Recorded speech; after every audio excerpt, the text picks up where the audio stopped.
قال رسول الله صلى الله عليه وسلم اطلعت في الجنة নবীজি বলেন মেরাজের রাতে আল্লাহ রাব্বুল আলামিন জান্নাতের বাইরে থেকে জান্নাতের ভিতরে আল্লাহ তাআলা আমাকে উকি দেওয়ার সুযোগ দিয়ে দিলেন।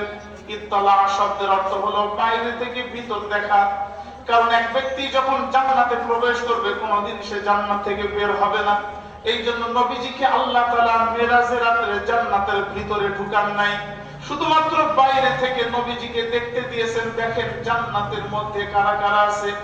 নবীজি বলেন তালাতু ফিল জান্নাহ, আমি জান্নাতে যখন উকি দিলাম ফারাইতু আকসারা আল মাসাকিন, তখন অধিকাংশ জান্নাতীদেরকে দেখলাম তারা গরিব মানুষ। বল অধিকাংশ জান্নাতী কারা? অধিকাংশ জান্নাতী কারা? আলহামদুলিল্লাহ আমরা এখানে যারা আছি আমরা বেশিরভাগ গরিব। আলহামদুলিল্লাহ আমাদের জন্য জান্নাতে যাওয়া সহজ। কারণ যত সম্পদশালী হবে তাদের প্রত্যেকটা সম্পদের হিসাব দেওয়ার পরে তাদের জান্নাতে যেতে হবে। আজকে বর্তমান বাংলাদেশের মধ্যে যারা অবৈধ সম্পদ অর্জন করেছে, ইনকাম করেছে, তাদেরকে জিজ্ঞাসাবাদ করছে, দুদক জিজ্ঞাসা করছে, র‍্যাব জিজ্ঞাসা করছে, গোয়েন্দা সংস্থা জিজ্ঞাসা করছে, অনেক ফেরিস্তি তাদের। কিন্তু যিনি রিকশা চালায়, যিনি মাঠে কাজ কাম করে, যিনি দর্জি, তার আর কোনো র‍্যাবের কাছে জবাবদিহি করা লাগে না, তার কোনো সেনাবাহিনীর কাছে জবাবদিহি করা লাগে না, তার কোনো গোয়েন্দা সংস্থার কাছে জবাবদিহি করা লাগে না। তিনি সকাল থেকে বিকাল পর্যন্ত পরিশ্রম করেন, এভাবেই জীবন যাপন করেন। দুনিয়াতে একজন গরিবের যেরকম জিজ্ঞাসাবাদ হয় না, কিয়ামতের ময়দানে আল্লাহ তাআলা তাদেরকে জিজ্ঞাসা করে লজ্জায় ফেলবেন না। বিনা হিসেবে আল্লাহ তাআলা তাদেরকে জান্নাতের মেহমান বানায় নেবেন ইনশাআল্লাহ। এবার দ্বিতীয় অংশ, জাহান্নামে নবীজি নিয়ে গেছেন আল্লাহ তাআলা নবীজিকে। ইত্তালাতু ফিন নার ফারাইতু আকসারাহা নিসা, নবীজি বলেন আল্লাহ তাআলা আমাকে জাহান্নাম দেখালেন। আমি জাহান্নামে উকি দিয়ে বড় ভয় পেয়ে গেলাম। কারণ অধিকাংশ জাহান্নামের মধ্যে যারা আছে তারা হলো মহিলা। অধিকাংশ জাহান্নামী কারা? এখন প্রশ্ন হলো, আমার কন্যা সন্তান, আমার স্ত্রী, আমার মা, আমার বোন, তারা যদি জাহান্নামী হয়ে যায় তাহলে আমি জান্নাতে যে কিভাবে থাকব? দুনিয়ার জীবনে একটা পরিবারের মধ্যে আমরা ছিলাম, মায়ের সাথে ছিলাম, স্ত্রীর সাথে ছিলাম, কন্যা সন্তানের সাথে ছিলাম। কিন্তু নবীজি বলেন অধিকাংশ জাহান্নামী হলো মহিলা। অধিকাংশ জাহান্নামী মহিলা। তাহলে আমার আপনার স্ত্রী যদি জাহান্নামী হয়ে যায়, আমার আপনার কন্যা সন্তান যদি জাহান্নামী হয়ে যায়, আমার আপনার মা যদি জাহান্নামী হয়ে যায়, তাহলে আমাদের জন্য বড় দুর্ভাগ্যের বিষয়। এই জন্য আমি আমার মা বোনদের উদ্দেশ্যে বলবো, যদি নবী আলাইহিস সালাতু ওয়াস সালামের কথা আপনারা মেনে নেন, আপনাদের জন্য জান্নাতে যাওয়া একদম সহজ। নবী আলাইহিস সালাতু ওয়াস সালামের লক্ষ লক্ষ হাদিস থেকে মাত্র আমি আপনাদের সুবিধার জন্য কিছু জিনিসকে নির্বাচন করেছি। কোন মহিলা যদি দুনিয়ার জীবনে 4টা আমল করতে পারে আর 10টা গুনাহ ছেড়ে দিতে পারে, নবীজি বলেন ওই মহিলার জন্য জান্নাতে যাওয়া একেবারেই সহজ। বলেন একজন মহিলার জান্নাতে যাওয়ার জন্য কয়টা আমল করতে হবে? 4টা আমল করতে হবে। কোন মহিলা যদি জান্নাতি হতে হয়, কোন মহিলা যদি আল্লাহ তাআলার কাছ থেকে পুরস্কার নিতে চায়, কোন মহিলা যদি কিয়ামতের ময়দানে জান্নাতি হতে চায়, দুনিয়ার জীবনে তার চেহারা দেখে আল্লাহ কোনদিন জান্নাত দেবেন না। আপনি বিশ্বাস বংশের মেয়ে, আপনার কোনো জান্নাত হবে না। আপনি চৌধুরী বংশের মেয়ে, আপনার কোনো জান্নাত বরাদ্দ হবে না। আপনি প্রধানমন্ত্রীর কন্যা সন্তান, আপনার কোনো জান্নাত বরাদ্দ হবে না। আপনি এফসিপিএস ডিগ্রি অর্জন করেছেন, আপনি বড় মুফতি আর মুহাদ্দিস ছিলেন, আপনি বড় ইঞ্জিনিয়ার ডাক্তার ছিলেন, আপনার কোনো জান্নাত হবে না। নবীজি বলেন কোন কন্যা যদি জান্নাতি হতে চায়, কোন মা যদি জান্নাতি হতে চায়, কোন কন্যা সন্তান, কোন স্ত্রী যদি জান্নাতি হতে চায়, তাকে 4টা আমল করতে হবে, 10টা গুনাহ ছেড়ে দিতে হবে। বলেন মহিলার জান্নাতি হওয়ার জন্য কি করা লাগবে? 4টা আমল করতে হবে। সকলে বলেন 4টা আমল করতে হবে, 10টা গুনাহ ছাড়তে হবে। বলেন 4টা আমল করতে হবে, 10টা গুনাহ। কয়টা আমল করতে হবে? কয়টা গুনাহ? 10টা। 10টা গুনাহ ছেড়ে 4টা আমল করতে হবে। আজকের আলোচনাটা শুধু মা বোনদের জন্য, আপনাদের জন্য কোনো আলোচনা নাই। কারণ আমাদের জন্য, পুরুষের জন্য শর্টকাটে জান্নাতে যাওয়ার কোনো রাস্তাই নাই। আমাদের জন্য সংক্ষেপে জান্নাতে যাওয়ার কোনো ব্যবস্থা নবীজি বলেন নাই। আমাদের অনেক কাজ, আমাদেরকে নিয়ে এত টেনশন করার দরকার নাই। কারণ বলেন তো জাহান্নামে কারা বেশি? তাহলে পুরুষের চাইতে মহিলা বেশি। আমাদেরকে চেষ্টা করতে হবে আমাদের মা বোনদেরকে জাহান্নাম থেকে বাঁচানোর। এই জন্য পুরুষের বয়ানের চাইতে মহিলাদের বয়ান বেশি হওয়া দরকার। কারণ যাদের জাহান্নামে যাওয়ার সংখ্যা বেশি, বয়ানটা তাদের জন্যই বেশি হতে হবে। কিন্তু খুব দুঃখ লাগে আমার, সেটা হলো আমাদের মাহফিলে মা বোনদের কথা বলতে যে বক্তারা এত বাজে কথা বলে, এত খারাপ কথা বলে, অশ্লীল কথা বলে, যে একটা মানুষ হেদায়েত আসবে তো দূরের কথা, এই বক্তার কথা শুনে তার ভিতরে আরো ঘৃণা তৈরি হয়। قال رسول الله صلى الله عليه وسلم المرأة, নবীজি বলেন মহিলা সে কন্যা সন্তান হতে পারে, স্ত্রী হতে পারে, নারী হলেই হবে, যে মুমিন ঈমান গ্রহণ করেছে, যে মহিলা ঈমান এনেছে, কালেমা পড়েছে। আল মারআতু ইদা সাল্লাত খামসাহা, যেদিন থেকে আল্লাহ রাব্বুল আলামিন তাকে প্রাপ্ত বয়স্কতা দান করেছেন, যেদিন থেকে তার জন্য, যেদিন থেকে তিনি প্রাপ্ত বয়স্ক হয়েছেন, সেদিন থেকে মৃত্যু পর্যন্ত তাকে আল্লাহ তাআলা যে সময়টা দান করবেন। মনে করেন একজন মহিলা 50 বছর হায়াত পেয়েছেন, 15 বছর বয়স থেকে তিনি প্রাপ্ত বয়স্ক হয়েছেন, তাহলে 35 বছর যে সময়টা আল্লাহ রাব্বুল আলামিন তাকে দান করেছেন, নবী আলাইহিস সালাতু ওয়াস সালাম বলেন কোন মহিলা যদি জান্নাতি হতে হয়, এই 35 বছরের এই প্রত্যেকটা দিনের মধ্যে 5 ওয়াক্ত নামাজ যে ফরজ ছিল, কোন মহিলা যখন 35 বছর 365 দিন প্রত্যেক দিন 5 ওয়াক্ত নামাজকে সঠিকভাবে আদায় করতে পারবে, এই মহিলার জন্য জান্নাতে যাওয়া সহজ, একদম সহজ ক্যালকুলেশন বুঝে নেন। যেই মহিলাকে আল্লাহ তাআলা 50 বছর হায়াত দিয়েছেন, 15 বছর বাদ, কারণ 15 বছর পর্যন্ত যতদিন পর্যন্ত তিনি প্রাপ্তবয়স্ক হন নাই তার নামাজ ফরজ ছিল না, আমরা ধরে নিলাম 15 বছরে তার নামাজ ফরজ হয়েছে, তাহলে 50 বছর পর্যন্ত তার নামাজের মধ্যে 35 বছর সময়, 365 দিনে 1 বছর, প্রত্যেক দিন 5 ওয়াক্ত নামাজ। নবী আলাইহিস সালাতু ওয়াস সালাম হাদিসে বলেন, তিরমিজি শরীফের হাদিস, কিতাবুস সালাত, হাদিসটা খুব ভালো করে শুনেন। ইন্না আউওয়ালা, সর্বপ্রথম, মা ইউহাসাবু বিহিল আবদু ইয়াউমাল কিয়ামাতি মিন আমালিহি সালাতুহু, মুসলমান বন্ধুরা আমার, কিয়ামতের ময়দানে আল্লাহ রাব্বুল আলামিন এইরকম একটা জায়গা তৈরি করবেন, যে জায়গার মধ্যে আল্লাহ রাব্বুল আলামিন বান্দাকে যা কিছু ফরজ করেছিলেন তার হিসাব হবে, আর একটা জায়গা হবে বান্দার হক, বান্দার সাথে যা সংশ্লিষ্ট ছিল। নবীজি বলেন সর্বপ্রথম বান্দা যখন আল্লাহ পাকের দরবারে দাঁড়াবে, খুব ভালো করে বুঝেন, আল্লাহ রাব্বুল আলামিন কিয়ামতের ময়দানে আছেন, একজন একজন করে ডাকছেন। সর্বপ্রথম আমি আল্লাহ রাব্বুল আলামিনের দরবারে গেলাম, আল্লাহ রাব্বুল আলামিন আমাকে জিজ্ঞাসা করবেন, খুব ভালো করে হাদিসটা শুনেন, ইন্না আউওয়ালা, সর্বপ্রথম, মা ইউহাসাবু, হিসাব হবে, বিহিল আবদু, ওই মুমিন বান্দা যে আল্লাহর সামনে দাঁড়াবে,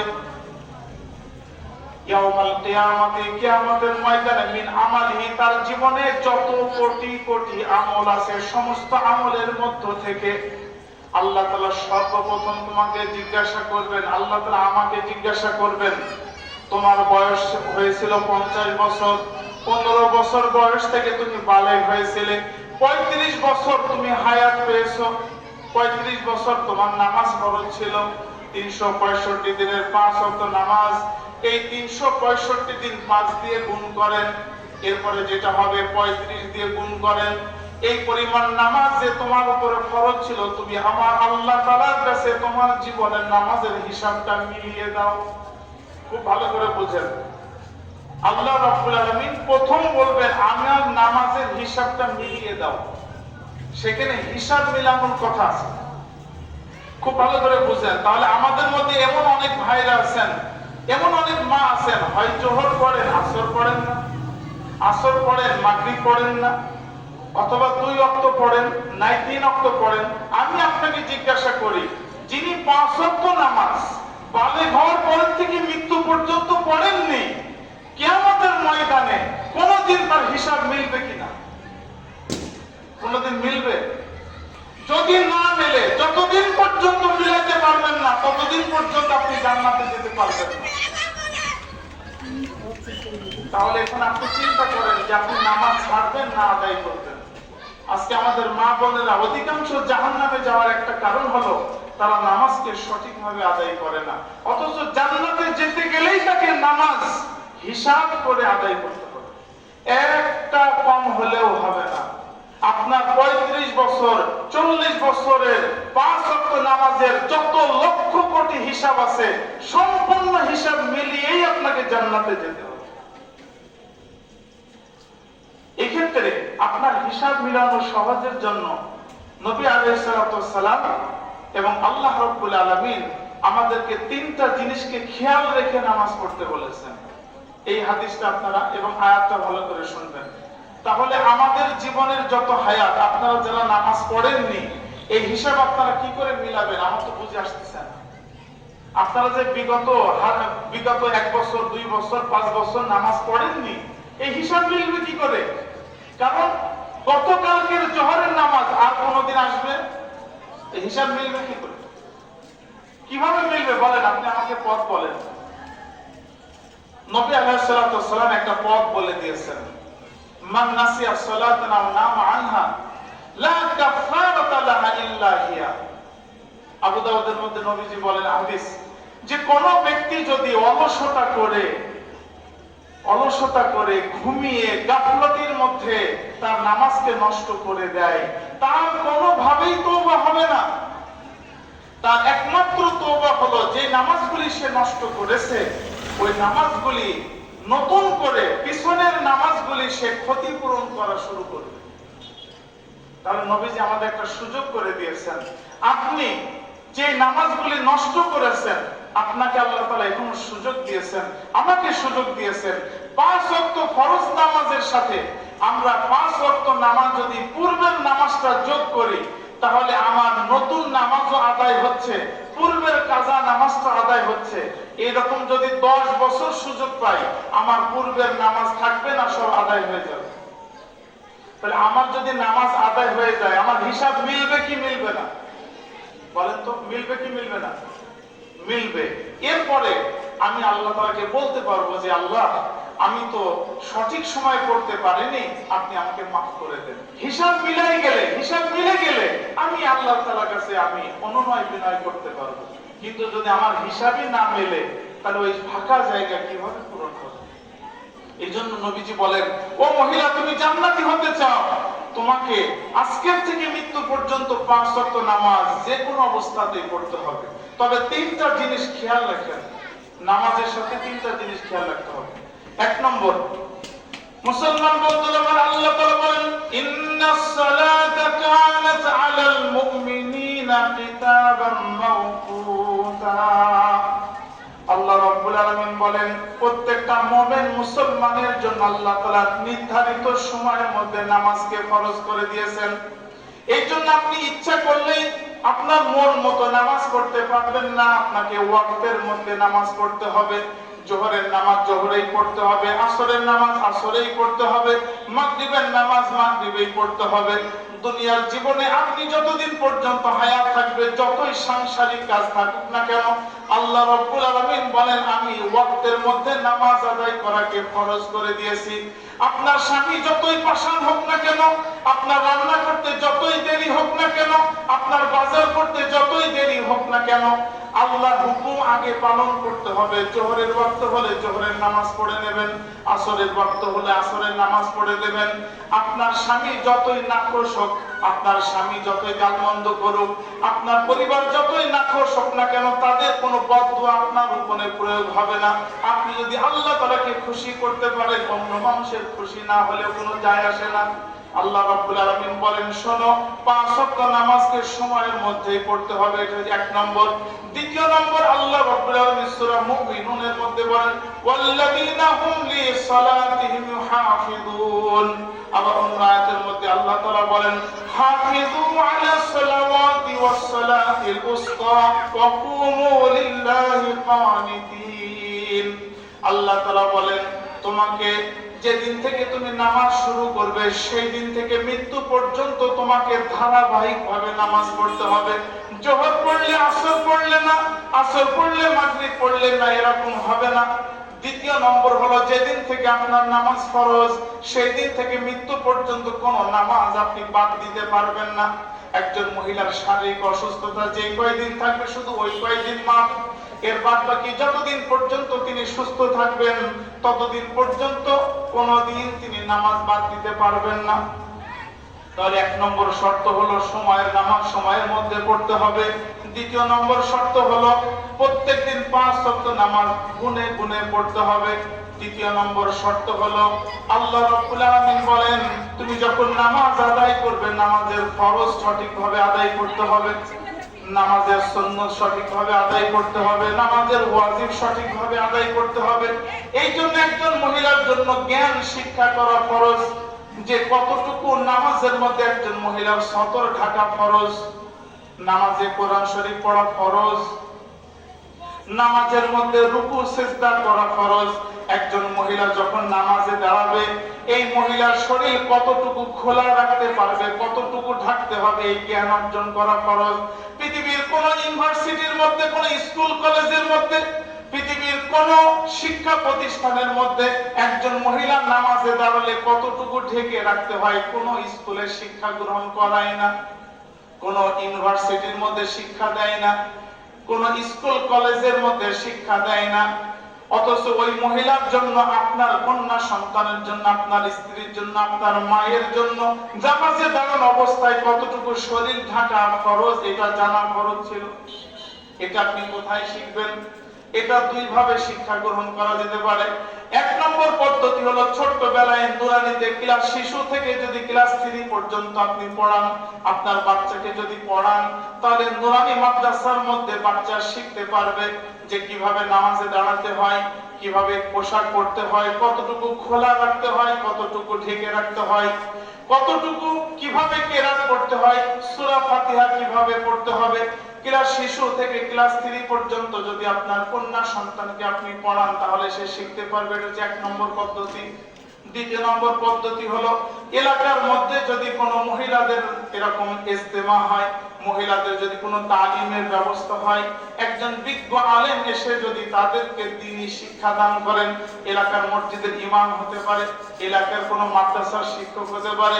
আমাদের এই বাড়ির মধ্যে 50 জন 100 জন মহিলা এক জায়গায় হবে, পর্দার আড়াল থেকে একজন আলেম শিক্ষা দেবেন আপনাকে নামাজে দাঁড়ানো অবস্থায় কতটুকু ঢেকে রাখতে হবে, কতটুকু খোলা রাখতে হবে। তালিমের ব্যবস্থা করলে এটা শেখা যায়। ছোটবেলা থেকে শিখতে হবে অথবা তালিমের ব্যবস্থা করে শিখতে হবে।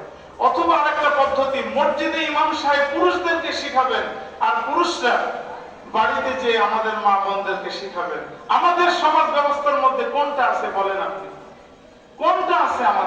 আমাদের মা বোনেরা বছরকে বছর নামাজ পড়ছেন, অথচ কিভাবে তিনি তার শরীরকে ঢাকবেন এটা তার জানাই নাই, তার নামাজ হচ্ছে না। নবী আলাইহিস সালাতু ওয়াস সালাম হাদিসের মধ্যে বলেন একজন মহিলা যখন নামাজে দাঁড়াবে তার 3টা পোশাক হচ্ছে ফরজ। 3টা।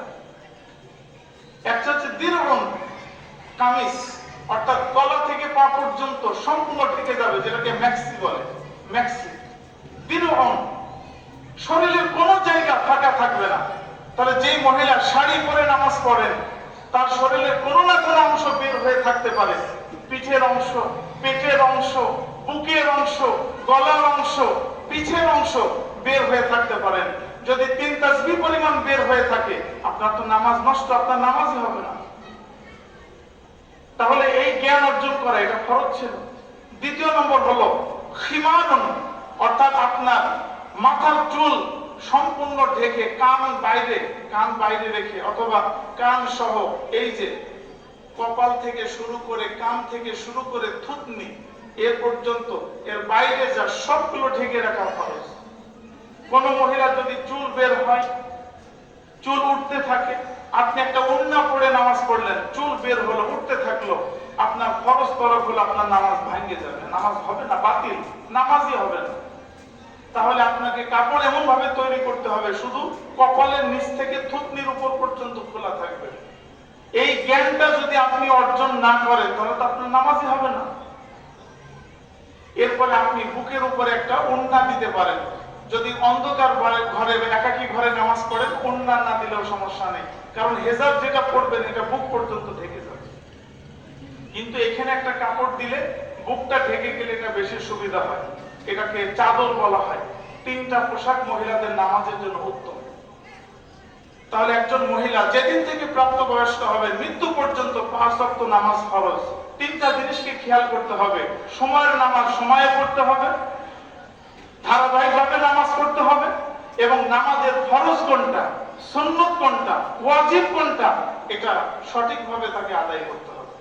খুব ভালো করে বোঝার চেষ্টা করেন। আজকে আমরা জ্ঞান অর্জন করি ইউটিউব থেকে, ফেসবুক থেকে, অথচ আপনার জানা নাই যিনি বক্তব্য দিচ্ছেন তিনি কেমন আপনার জানা নাই। আপনি দাড়ি দেখেছেন, টুপি দেখেছেন, আপনি মনে করছেন এই বিরাট বড় আল্লাহর ওলি, বিরাট বড় আলেম, কিন্তু হতে পারে তিনি অনেক খারাপ, হতে পারে কিনা। এই জন্য শিক্ষা গ্রহণ করতে হবে সরাসরি শিক্ষকের কাছ থেকে। দেখেন আমাদের নারী, আমাদের মা বোনেরা, আসলে কথা অনেক লম্বা হয়ে যাচ্ছে, আমি একটা কথা বলে আমি সামনে অগ্রসর হচ্ছি। অনেক ইন্টারনেটের মধ্যে আপনারা পাবেন যে নারী এবং পুরুষের নামাজের কোনো পার্থক্য নবীজি বলেন নাই। এই কথা যারা বলেন তারা 100 মিথ্যা কথা বলেন। নবী আলাইহিস সালাম নারী এবং পুরুষের নামাজের মধ্যে 4 জায়গায় পার্থক্যের কথা বলেছেন। 4 জায়গায়, খুব ভালো করে খেয়াল করেন। আমি সব হাদিস বলবো না, একটা হাদিস বলবো শুধু। নারীদের নামাজে পুরুষের নামাজের মধ্যে 4 জায়গায় পার্থক্য, আর সব জায়গায় এক। পুরুষ যে তাসবিহ পড়বে মহিলারাও সেই তাসবিহ পড়বে, পুরুষ রুকুতে যা পড়বে মহিলারাও তাই পড়বে, সব এক। 4 জায়গায় পার্থক্য। একটা জায়গায় কথা বলে নবী আলাইহিস সালাম মুসলিম শরীফের মধ্যে বলেন পুরুষ যখন সিজদা করবে, খুব ভালো করে বুঝেন, যখন পুরুষ সিজদা করবে, সিজদাতে যাওয়ার পরে তাদের হাত থাকবে, এই হাতটাকে 3 ভাগে ভাগ করতে হবে। আমি মসজিদে দেখাইছি, হাতের কবজিটা থাকবে মাটির সাথে, এখান থেকে কনুই পর্যন্ত উপরে উঠানো থাকবে, আর এটা বাহু থেকে আলাদা থাকবে। এইভাবে পুরুষরা হাত দেবে। খুব ভালো করে বুঝেন। ওয়াইল ইবনে হুজর রাদিয়াল্লাহু তাআলা আনহু যখন হাদিসটা শুনলেন, এই হাদিসটা যখন শুনলেন, তখন নবীজিকে প্রশ্ন করলেন, রাসূল তাহলে মহিলারাও কি এভাবে নামাজ পড়বে? তখন নবী আলাইহিস সালাম বললেন, লা, মহিলারা এভাবে নামাজ পড়বে না। মহিলারা পড়বে জড় সড়ক হয়ে। হাদিসের শব্দ এটাই, মহিলারা পড়বে জড় সড়ক হয়ে, অর্থাৎ তাদের হাত, তাদের কনুই, তাদের বাহু এমন ভাবে তারা মিলাবে যেন তাদের হাতের মাঝখানে, কনুইয়ের মাঝখানে কোনো ফাঁক না থাকে। এই পার্থক্য আমি বলছি না, নবীজি বলে গেছেন।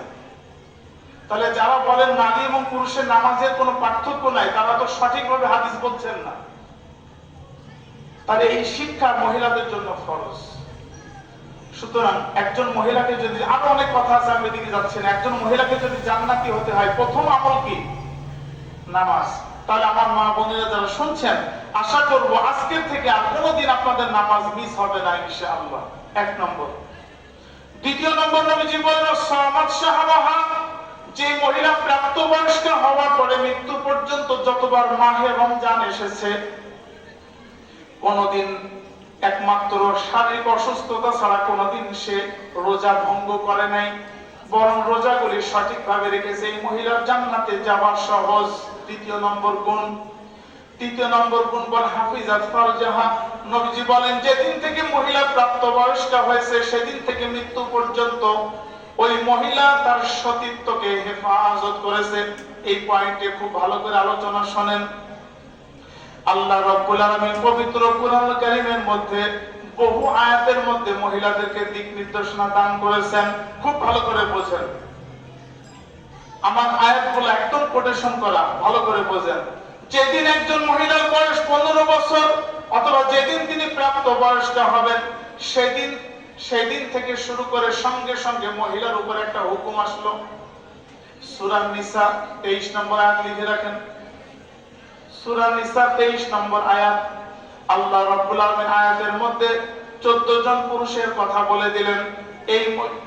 এই মহিলা যেদিন থেকে প্রাপ্তবয়স্ক হলো সেই দিন থেকে 14 জন পুরুষ ছাড়া কোনো পুরুষের সামনে ওই মহিলা নিজের চেহারা দেখাইতে পারবে না। যেদিন থেকে তিনি প্রাপ্তবয়স্ক হলেন সেই দিন থেকে তার চেহারার মধ্যে বাইন্ডিং চলে আসলো। এতদিন পর্যন্ত তিনি রাস্তাঘাটে যেতে পারতেন, তিনি ছেলে মেয়েদের মধ্যে যেতে পারতেন, চাচাতো ভাইয়ের সাথে দেখা করতে পারতেন, দেবরের সাথে দেখা করতে পারতেন, সবকিছু করতে পারতেন। কিন্তু যেদিন থেকে তিনি বালেগা হয়ে গেলেন, যেদিন থেকে তিনি প্রাপ্তবয়স্ক হয়ে গেলেন, সঙ্গে সঙ্গে সূরা নিসার 23 নম্বর আয়াত তার উপরে প্রয়োগ হলো। আল্লাহ রাব্বুল আলামিন ঘোষণা করলেন, তুমি 14 জন পুরুষ ছাড়া অন্য কোন পুরুষকে তোমার চেহারা দেখাইতে পারবে না। বলেন তো সূরা নিসা কে নাযিল করেছেন? আল্লাহ এই হুকুমটা কে দিয়েছেন? তাহলে কোন মহিলা যদি তার চেহারাকে 14 জন পুরুষ ব্যতীত অন্য কোন পুরুষের দিকে বের করেন, আল্লাহ বলেন, খবরদার খবরদার, তুমি যদি জান্নাতি হতে চাও, তোমার চেহারা, তোমার হাত, তোমার শরীরের কোন অঙ্গ প্রত্যঙ্গ, তোমার চুল, কোনো কিছু 14 জন পুরুষ ছাড়া কাউকে তুমি দেখাইতে পারবে না। খবরদার, তাহলে যেই মহিলা জান্নাতি হতে চায় ওই মহিলা 14 জন পুরুষ ছাড়া আর কোন পুরুষকে তার চেহারা দেখাবে না। আর যদি কোন মহিলা 14 জন পুরুষ ছাড়া অন্য পুরুষকে চেহারা দেখায়, বলেন তো কিয়ামতের ময়দানে প্রতিযোগিতায় সে কি আল্লাহর কাছ থেকে পুরস্কার নিতে পারবে? পারবে? একদম সহজ ক্যালকুলেশন, এতে জটিলতার কিছু নাই, বয়ান বেশি করার প্রয়োজন নাই। আল্লাহ তাআলা যেটা নিষেধ করেছেন আপনি যদি সেটা করেন, কোনদিন আপনি আখিরাতে পুরস্কার পাবেন না। আল্লাহ তাআলা বলেন, ওয়ালা ইউবদিনা যিনাতাহুন্না, তোমার সৌন্দর্য দেখানো যাবে না। তবে দেখানো যাবে কাদেরকে? কতজনকে? 14 জন, এর বাইরে দেখানো যাবে না। আল্লাহ রাব্বুল আলামিন তার তালিকা দিয়েছেন, তালিকা। আমি আপনাদের সামনে একটা হাদিস বলি, যে জান্নাতি হবে, যে মা জান্নাতি হবে, যে বোন জান্নাতি হবে, তিনি তো এমনই হবেন, কঠিন থেকে কঠিন বিপদের মুহূর্তেও 14 জন পুরুষ ছাড়া তার চেহারা কেউ দেখতে পারবে না। তিনি এমনই হবেন। আবু দাউদ কিতাবুল জিহাদের একটা হাদিস, খাল্লাদ রাদিয়াল্লাহু তাআলা আনহু, আর মাত্র 10 মিনিট আমি শেষ করে দেব ইনশাআল্লাহ। খাল্লাদ রাদিয়াল্লাহু তাআলা আনহু 17 বছর বয়সের একজন সাহাবী, নামটা মনে রাখবেন, খাল্লাদ। তিনি নবী আলাইহিস সালাতু ওয়াস সালামের সাথে একটা জায়গায় যাচ্ছেন, সফরে যাচ্ছেন। ওইটা ইহুদিদের এলাকা ছিল। যখন নবীজি যাচ্ছেন, আপনারা জানেন ইহুদিরা মুসলমানের জাত শত্রু। একজন ইহুদি উপরে উঠছে, পাহাড়ের উপরে উঠে একটা পাথর নিক্ষেপ করেছে, নবীজির উপরে পাথর মেরে নবীজিকে মেরে ফেলবে। যেই মুহূর্তে পাথরটা নিক্ষেপ করেছে, তো আল্লাহ রাব্বুল আলামিন কুদরতিভাবে পাথরটা নবীজির উপরে না পড়ে ওই খাল্লাদ রাদিয়াল্লাহু তাআলা আনহুর মাথার উপরে পড়েছে। সঙ্গে সঙ্গে তিনি ওইখানে শাহাদাত বরণ করেছেন। 17 বছর বয়স। মার কাছে সংবাদ পৌঁছাইছে, উম্মে খাল্লাদ তার নাম, রাদিয়াল্লাহু তাআলা আনহা। তার কোনো সন্তান নাই, একটাই সন্তান, কোনো ছেলেও নেই, মেয়েও নেই, কেউ নেই, একটা মাত্র সন্তান, 17 বছর বয়স, তিনি মারা গেলেন। এখন মায়ের মনের মধ্যে প্রশ্ন, আমার সন্তান একজন ইহুদির হাতে মারা গেল, স্বাভাবিক মৃত্যু হয়নি, আমার সন্তান তার কি সওয়াব সে পাবে, এটা আমার জানা দরকার। কারণ প্রত্যেকটা আরবের মা স্বপ্ন দেখত যে আমার সন্তান যেন শহীদি মৃত্যুবরণ করতে পারে। প্রত্যেকটা মা সন্তান ব্যাপারে স্বপ্ন দেখত। আজকে আমাদের মায়েরা স্বপ্ন দেখে আমার ছেলে ডাক্তার হবে, ইঞ্জিনিয়ার হবে। আপনার এই স্বপ্ন মিথ্যা স্বপ্ন। বরং আপনি যদি এই স্বপ্ন দেখেন আমার সন্তান একজন চরিত্রবান হবে, তাহলে আপনার সন্তান ডাক্তার হওয়ার ক্ষেত্রে কোনো প্রতিবন্ধকতা আছে? সন্তান যদি চরিত্রবান হয় তাহলে সে কি ডাক্তার হতে পারবে না? সে কি ইঞ্জিনিয়ার হতে পারবে না? সবকিছু পারবে, কিন্তু আমার সন্তানের মূল হলো চরিত্রবান হতে হবে। তাকে আখিরাতের ময়দানে পুরস্কার জয়লাভ করতে হবে। মুসলমান বন্ধুরা আমার, মা প্রশ্নের উত্তর খোঁজার জন্য মসজিদে গেলেন। সমস্ত সাহাবায়ে কেরাম মসজিদে নববীর মধ্যে বসে আছেন। নবী আলাইহিস সালাতু ওয়াস সালাম আসরের নামাজ পড়ার পরে সাহাবায়ে কেরামের সামনে বসে আছেন। আপনারা সকলেই জানেন আসরের নামাজ পড়ার পরে যখন সমস্ত সাহাবায়ে কেরাম ধীরে ধীরে বের হয়ে চলে যাচ্ছেন, নবীজির সামনে কিছু সাহাবায়ে কেরাম তখনও বসে আছেন। ওই মহিলা মসজিদের মধ্যে প্রবেশ করলেন, সমস্ত শরীর মাথা থেকে পা পর্যন্ত ঢাকা। তার কারণ আল্লাহ রাব্বুল আলামিন বলেছেন, একজন মহিলা প্রাপ্তবয়স্ক হওয়ার পরে 14 জন পুরুষ ছাড়া কোনো পুরুষকে তার চেহারা দেখাইতে পারবে না। বলেন, মসজিদে নববীর মধ্যে যে সাহাবীরা বসে আছেন, এই সাহাবীদেরকে চেহারা দেখানো মহিলার জন্য জায়েজ না নাজায়েজ? বলেন, ভালো করে বলেন, জায়েজ না নাজায়েজ? কারণ ওখানে 14 জন পুরুষের মধ্যে কেউ নাই, তার বাবাও নাই, তার ভাই নাই, কেউ নাই। নবী আলাইহিস সালাতু ওয়াস সালাম তখন মিম্বারের পাশে বসে আছেন, সাহাবায়ে কেরাম বসে আছেন। মহিলা আস্তে করে নবীজির এক পাশে যে দাঁড়ালেন। মহিলার আগমন দেখে নবীজি বুঝতে পেরেছেন মহিলার কোনো প্রশ্ন আছে, জবাব দিতে হবে। সাহাবায়ে কেরাম সর্বপ্রথম কথা বলে উঠলেন। সাহাবায়ে কেরামের মধ্য থেকে কোন কোন সাহাবী বলে উঠলেন, মহিলাকে দেখে সম্ভবত আপনি উম্মে খাল্লাদ অর্থাৎ খাল্লাদ রাদিয়াল্লাহু তাআলার মা। সাহাবায়ে কেরাম বললেন, সম্ভবত আপনার আকৃতি দেখে বোঝা যাচ্ছে আপনি খাল্লাদ রাদিয়াল্লাহু তাআলার মা। ওই মহিলা বললেন, হ্যাঁ আমি খাল্লাদ রাদিয়াল্লাহু তাআলার মা। সমস্ত সাহাবায়ে কেরাম বললেন, বিষয়টা আমাদের কাছে বড় আশ্চর্য মনে হচ্ছে। একজন মা তার একমাত্র সন্তান মৃত্যুবরণ করেছে, ওই মা আজকে তো কান্নাকাটি করার দিন, আজকে তো জামা কাপড় ছিঁড়ে ফেলার দিন, আজকে তো বিলাপ করার দিন। মা এমন ভাবে কান্নাকাটি করবে, পুরো আমঝুকি গ্রাম তথা সারা বাংলাদেশের মধ্যে, সারা পৃথিবীর মধ্যে মহিলারা দলে দলে আসতে থাকবে। আজকে আমাদের বাড়িতে যদি কেউ মৃত্যুবরণ করে, পুরো এলাকার মহিলারা দলে দলে আসতে থাকে আর এসে দেখতে থাকে যে লোকটা মারা গেছে তার স্ত্রী কি পরিমাণ কান্নাকাটি করে, তার মেয়ে কি পরিমাণ কান্নাকাটি করে। শত শত পুরুষ এসে ওই মহিলাকে দেখতে থাকে কি পরিমাণ মহিলা কান্নাকাটি করে। আজ পর্যন্ত যেই মহিলার চেহারা কোনো পুরুষ দেখে নাই, কিন্তু ওই বাড়িতে যদি কেউ মারা যায় ওই চেহারা দেখে ফেলে, ওই পুরুষটা হচ্ছে মহিলার চেহারা দেখে ফেলে। কারণ আমাদের সমাজ ব্যবস্থার মধ্যে কোনো ব্যক্তি মৃত্যুবরণ করলে মহিলারা নিজেদেরকে কন্ট্রোল করতে পারে না। সাহাবায়ে কেরামের মনের মধ্যে বড় প্রশ্ন হলো, আপনার একমাত্র সন্তান মৃত্যুবরণ করেছে, আজকে তো আপনার দুঃখের দিন, আজকে তো আপনার কান্নাকাটির দিন, আজকে তো আপনার শোকের দিন। এত সুন্দর করে পর্দা পালন করে নবীজির কাছে আসা আপনার কাছে তো মানানসই হচ্ছে না। খুব ভালো করে বুঝেন, কারণ আগের যুগে একজন মানুষ মারা যাবে আর সে চিল্লা পাল্লা করবে না, সে কান্নাকাটি করবে না, সে বিলাপ করবে না, জামা কাপড় ছিঁড়বে না, এটা তো হতে পারে না। এই জন্য আপনি ওসিয়ত করে যাবেন, আমার মৃত্যুবরণের পরে 14 জন মহিলা ছাড়া আর কোন মহিলা আমার চেহারা দেখতে পারবে না। এই ওসিয়ত আপনার জন্য করা ওয়াজিব, কারণ যেহেতু আমাদের সমাজে একটা বিশৃঙ্খলা আছে। তো উম্মে খাল্লাদ রাদিয়াল্লাহু তাআলা আনহা যে কথাটা বললেন, এটা হচ্ছে আজকে হাদিস বলার উদ্দেশ্য। উম্মে খাল্লাদ রাদিয়াল্লাহু তাআলা আনহা বললেন, সাহাবায়ে কেরামকে শুনেন, একটা সন্তান ইন্তেকাল করেছে, আল্লাহ রাব্বুল আলামিন যদি আমাকে তৌফিক দান করেন আরো সন্তান আল্লাহ তাআলা আমাকে দিতে পারেন, আরো সন্তান আল্লাহ ইচ্ছা করলে আমাকে দিতে পারেন।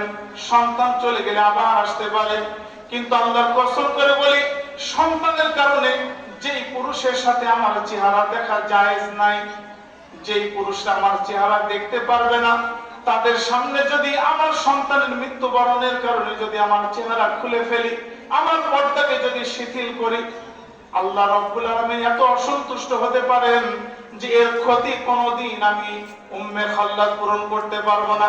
সন্তানের ক্ষতি হলে আবার পূরণ করা যেতে পারে, কিন্তু আল্লাহ তাআলা যদি অসন্তুষ্ট হয়ে যান, এই ক্ষতি আমি কোনদিন পূরণ করতে পারবো না।